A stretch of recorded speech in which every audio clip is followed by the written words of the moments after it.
देखो ये तो बताया गया था कि उत्क्रम अभिनत पर जब पीएन संधि डायोड होगा तो ये परिपथ में कोई धारा प्रवाहित नहीं करेगा, है ना।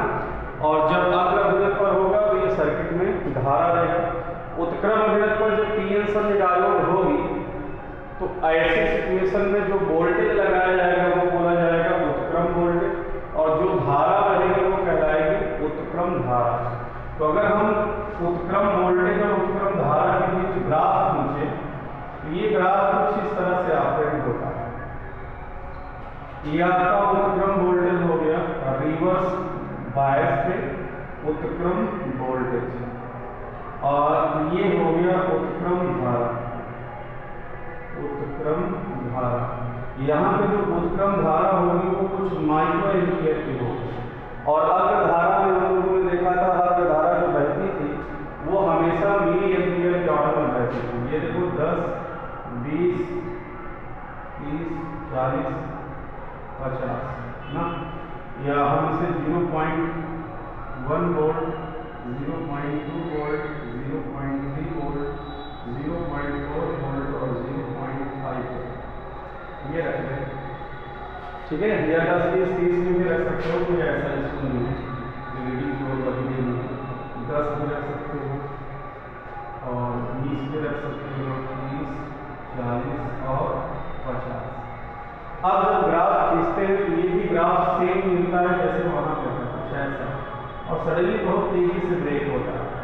जहाँ पे ये ब्रेक होता है इस करंट को कहा जाएगा आई मिनिमम, और ये बोला जाएगा यहाँ पे, इसको बोलेंगे हम लोग आई मैक्सिमम। और इन दोनों के अंतराल के बीच मिनिमम और मैक्सिमम के बीच जो धारा आएगी वो कहलाएगी I Z, that will be Zener current. Zener current, Zener धारा कहलाएगी, और इस इफेक्ट को हम जेनर ब्रेकडाउन के नाम से जानेंगे। जेनर ब्रेकडाउन, ठीक है, जेनर ब्रेकडाउन बोला जाएगा इस इफेक्ट को। अब देखो ये ग्राफ हमें दिखा क्या रहा है, इस ग्राफ से हमें कॉन्टिन्यूसली क्लियर है कि पहले तो धारा बहुत धीरे धीरे बढ़ रही है, यहाँ पर देखो धारा बहुत धीरे धीरे बढ़ रही है, और एक सर्टेन वोल्टेज के बाद करंट बहुत तेजी से बढ़कर क्या हो गई मैक्सिमम। इसी करंट को मिनिमम और मैक्सिमम के बीच जो current I that will be called as Zener current. और जहां पर ये सडनली ग्राफ ब्रेक हो रहा है इस ग्राफ को कहा जाएगा जेनर ब्रेकडाउन, जेनर भंजन के नाम से हम इसे जानेंगे। ठीक, ये बात हो गई किसके बारे में, ये हो गया आपका पीएन संधि डायोड में वैद्युत चालन। तो पीएन संधि डायोड में जो वैद्युत चालन है वो दो तरह से होता है, ये बात हो गई। एक होता है आपका अग्र अभिनत अथवा अग्र दिशा, और दूसरा होता है उत्क्रम अभिनत अथवा पक्ष दिशा, है ना। अग्र अभिनत पर जब पीएन संधि डायोड होगा तो ये सर्किट में धारा देगा, उत्क्रम अभिनत पर जब पीएन संधि डायोड होगा तो ये परिपथ में कोई धारा नहीं देगा। बस इतना मोटा मोटा यहाँ समझना है। अग्र अभिनत पे धारा मिलेगी और रिवर्स बायस पर कोई करंट ऑब्टेंड नहीं होगा। ठीक, इतनी बात समझ आई। अब बारी आती है आपकी पीएन संधि डायोड के उपयोग, application of PN junction diode.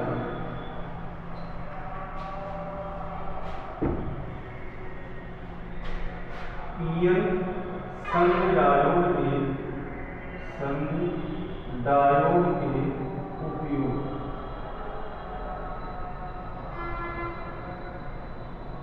और सबसे पहला उपयोग होता है 3-4-5 तरह के यूज हम लोग करते हैं यहाँ पे। देखो पहला यूज होता है पीएन संधि डायोड को एज ए रेक्टिफायर यूज करेंगे, और रेक्टिफायर में दो तरह के रेक्टिफायर बनाते हैं, मतलब हिंदी में कहे तो दिष्टकारी के होते हैं। दिष्टकारी क्या होते हैं, ऐसी युक्ति जो एसी सिग्नल को बदल देते हैं, किसमें, डीसी सिग्नल में, ऐसी युक्ति को हम लोग कहते हैं दिष्टकारी।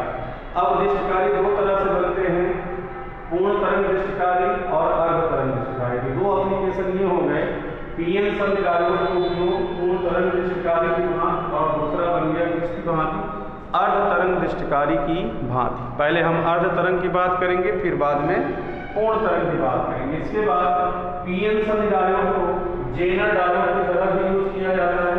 जेनर डायोड इस बार डिलीट कर दिया गया है तुम्हारे सिलेबस से, ठीक है, आपके सिलेबस से जेनर डायोड को डिलीट कर दिया गया है। और फिर बनता है फोटो डायोड होता है। फोटो डायोड एक ऐसा मेथड जिसकी सहायता से हम लोग आगे वाले सिग्नलों का संसूचन करते हैं। जो सिग्नल भेजे जाते हैं उन सिग्नलों को डिकोड करने के लिए हम फोटो डायोड का उपयोग करते हैं।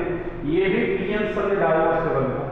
फिर एक पीएन सन्धि डायोड से हम एलईडी बनाते हैं, लाइट इमिटिंग डायोड, वो भी पढ़ाना है। और फिर लास्ट में पीएन सन्धि डायोड से बनते हैं सोलर सेल, तो इसको भी पढ़ाना है। ये 5 एप्लीकेशन जेनर डायोड को छोड़कर 5 एप्लीकेशन यूज किए जाते हैं इसके पीएन जंक्शन डायोड के। तो पहली बात करी जाए अर्ध तरंग दृष्टिकारी के रूप में, अर्ध तरंग दृष्टिकारी के रूप में, दृष्टिकारी के रूप में as half wave rectifier, short form से HWR बोलेंगे, हाफ वेव रेक्टिफायर, अर्ध तरंग दृष्टिकारी के रूप में। वीडियो क्लियर दिख रहा है, साफ साफ दिखाई दे रहा है नहीं?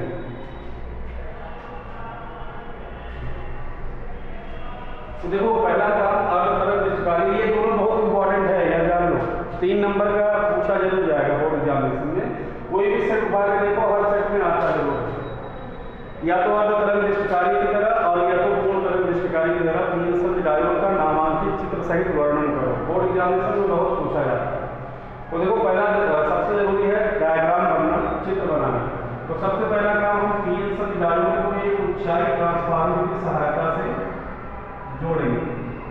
अर्ध तरंग दृष्टिकारी की भांति प्रयुक्त करने के लिए पीएन सन्धि डायोड को निम्न चित्र की भांति परिपथ में संयोजित किया जाए। उसके लिए डायग्राम देखो चित्र बनेगा कैसे।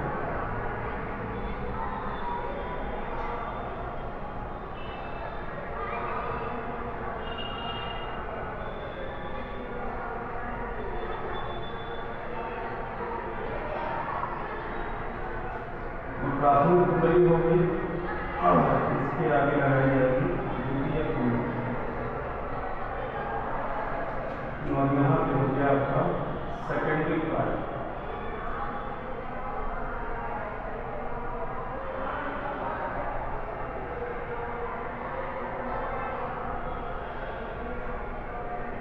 और इस कुंडली के 2 सिरे हैं, सिरा ए है और सिरा बी है। अब सिरे एक बार पीएन जंक्शन डायोड कनेक्ट कर दिया जाए। ये हो गया आपका कहाँ, पीएन सन्धि डायोड, पीएन जंक्शन डायोड। और फिर इसके बाद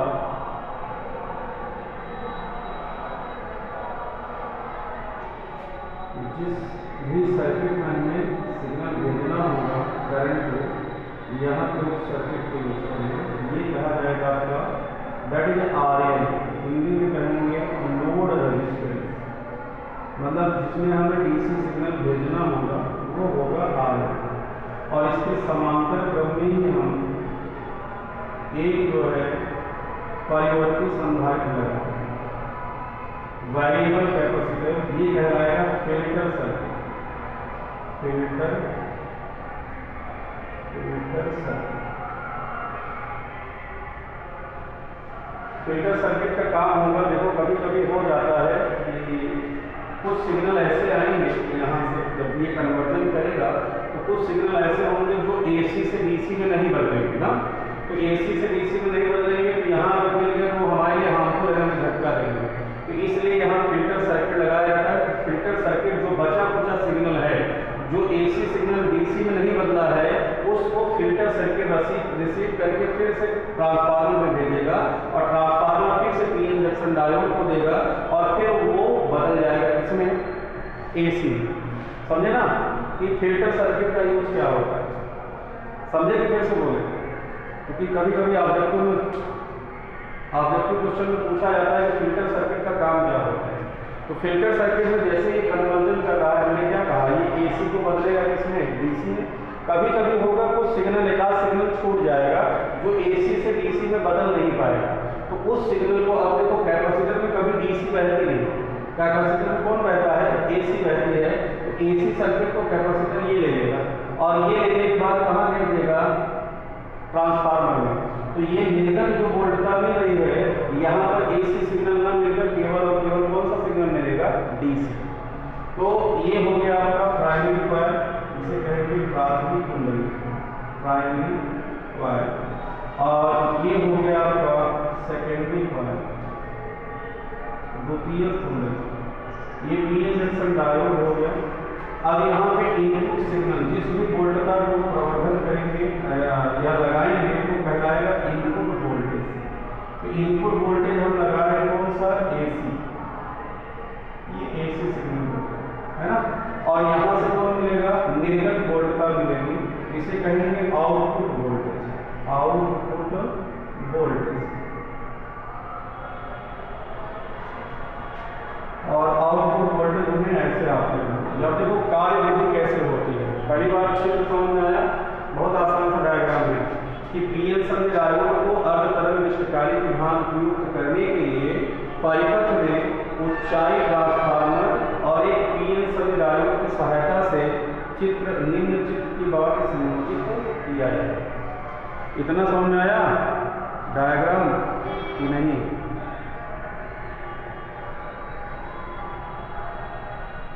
इसके बाद देखो, अब प्रत्यावर्ती धारा के पहले आधे चक्र के लिए हर हाफ साइकिल की बात करेंगे। पहले आधे चक्र के लिए ट्रांसफार्मर की द्वितीय कुंडली का एक सिरा धन विभव पर और बी सिरा कहाँ गया, ऋण विभव पर। क्योंकि फर्स्ट हाफ में देखो ऊपर गया ना, तो एक सिरा धन पे गया, दूसरा सिरा कहाँ गया, ऋण पर। अब पीएन संधि डायोड का पी देखो जुड़ा है किससे, धन से, और एन जुड़ा है किससे, ऋण से। तो पीएन संधि डायोड कहाँ चली गई, अग्र अभिनत में चली गई। और हमने कहा जब पीएन संधि डायोड अग्र अभिनत पर होगी तो ये परिपथ में P से N की ओर धारा भेजेगी और वही धारा इस लोड प्रतिरोध में N से M की ओर प्रवाहित होगी। तो वहां भी यहाँ पे N से M की ओर धारा मिलेगी, उसका ग्राफ कुछ ऐसा होगा, है ना। अब देखो दूसरे आधे चक्र की बात करो, अगर सेकेंड हाफ साइकिल में पोलरिटी चेंज हो रही है। देखो सेकेंड हाफ साइकिल में क्या हो रहा है, जो धन विभव ऊपर था, धन विभव कहाँ आया, नीचे आया है। और धन विभव अगर नीचे हो गया तो ए सिरा कहाँ गया, सेकेंड हाफ साइकिल में ऋण विभव पर, और बी सिरा कहाँ गया, धन विभव पर। अब पीएन संधि किससे जुड़ी है, ए से जुड़ी है। तो पीएन संधि में पी किससे जुड़ा, ऋण से, एन किससे जुड़ा, धन से। तो पीएन संधि डायोड कहाँ चली गई, उत्क्रम अभिनत पर। और अभी पढ़ाया गया जब पीएन संधि डायोड उत्क्रम अभिनत पर होगी तो ये परिपथ में कोई धारा प्रवाहित नहीं करेगी। तो रिजल्ट यहाँ से यहाँ की अंतराल तक इस सर्किट में कोई धारा प्राप्त नहीं हुई। फिर अगर इस साइकिल को आगे बढ़ाओ, अगर इस चक्र को कहाँ बढ़ाएं, आगे, तो करंट फिर से ऐसे ही चलती है ना। बोल नहीं रहे तुम लोग, हाँ है ना। मुझे पता कैसे चलेगा, मुझे समझ में आ रहा है नहीं आ रहा है, या पहले पढ़ चुके हो। हाँ फिर से सुन लो, प्रत्यावर्ती धारा पहली बात, पीएन संधि डायोड को अर्ध तरंग निष्क्रियकारी की भांति प्रयुक्त करने के लिए परिपथ में निम्न चित्र की भांति क्या करेंगे, संयोजित करेंगे। प्रत्यावर्ती धारा के पहले आधे चक्र के लिए ए सिरा कहाँ होगा, धन विभव पर, बी सिरा कहाँ होगा, ऋण विभव पर। ए से जुड़ी पीएन संधि कहाँ गई, अग्र अभिनत पर, इसलिए इसने परिपथ में धारा भेजा और वो धारा एन से एन की ओर प्रवाहित हुई। तो ये ना दूसरे आधे चक्र के लिए पोलरिटी बदल गई, विभव कहाँ आया, नीचे। तो बी सिरा गया धन विभव पर और ए सिरा गया ऋण विभव पर। इसलिए पीएन संधि डायोड कहाँ चली गई, उत्क्रम अभिनत पर। और जब संधि होगी उत्क्रम अभिनत पर तो ये परिपथ में कोई धारा नहीं देगी। फिर तीसरे आधे चक्र के लिए यही प्रक्रिया दोहराएंगे। तीसरे आधे चक्र के लिए ए सिरा फिर से कहाँ गया, धन विभव पर, और बी सिरा कहाँ गया, ऋण विभव पर। तो रिजल्ट ए से जुड़ी पीएन संधि कहाँ पहुंची, अग्र अभिनत पर। और अग्र अभिनत पर होने के कारण फिर से परिपथ में एन से फिर अगले आधे चक्र में कोई धारा नहीं मिली, फिर अगले आधे चक्र में धारा मिलेगी। तो इस प्रकार से परिपथ में एक ही दिशा में रुक रुक कर धारा प्रवाहित होती है, और रुक रुक धारा प्रवाहित हो रही है, तो इसलिए ये किसकी तरह काम कर रहा है? अर्ध तरंग दिष्टकारी की भांति। समझ में आई बात?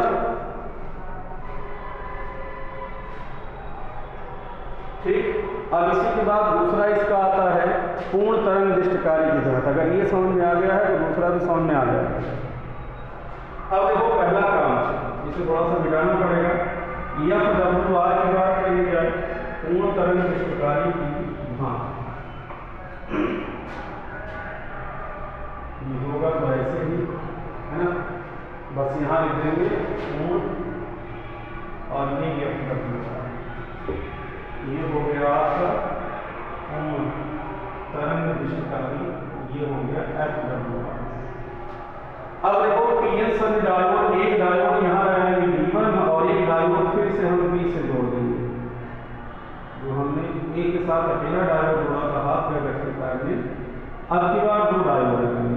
ये हो गया आपका D2, लिखा जाएगा PN junction diode, junction diode.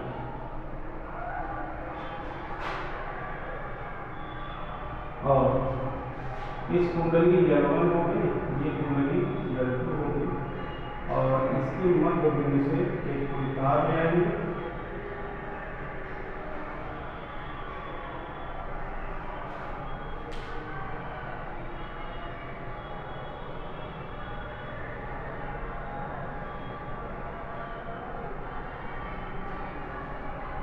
तो और यहाँ पर एक रेजिस्टेंस लगा देंगे, दैट विल बी RL, कहा जाएगा लोड रेजिस्टेंस, लोड रेजिस्टेंस।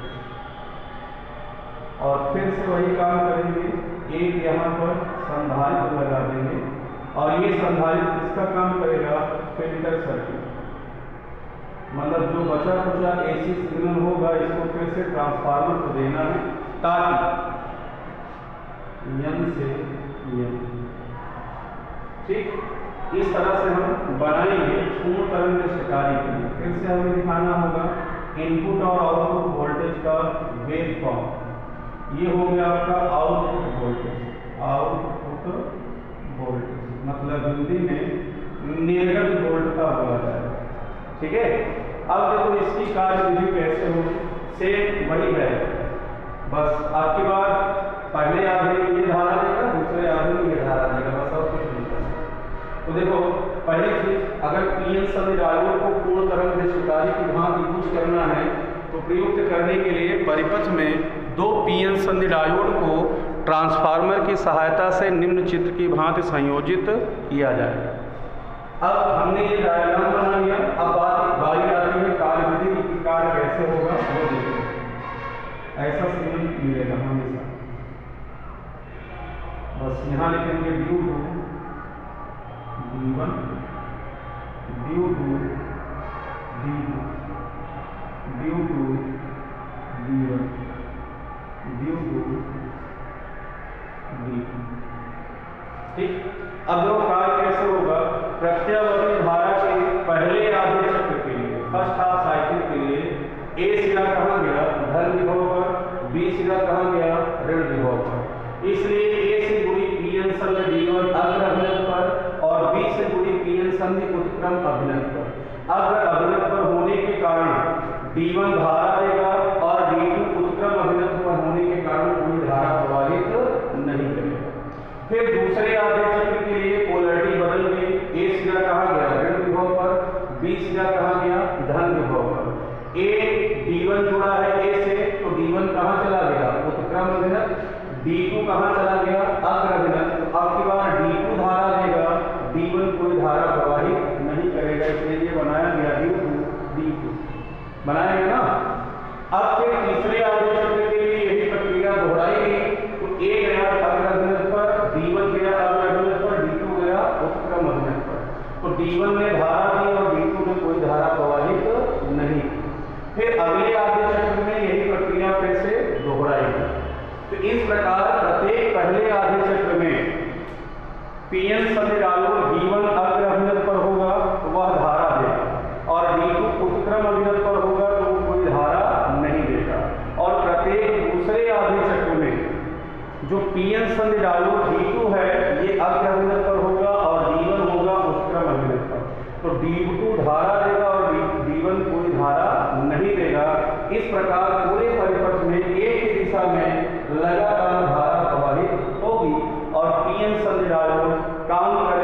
इसी तरह पूर्ण तरंग दृष्टिकारी की भांति जो हमारा चार्जर होता है मोबाइल का या इन्वर्टर का, जो AC को बदलता है DC में, वो यही होता है पूर्ण तरंग दृष्टिकारी। बोलो समझ में आया सबको?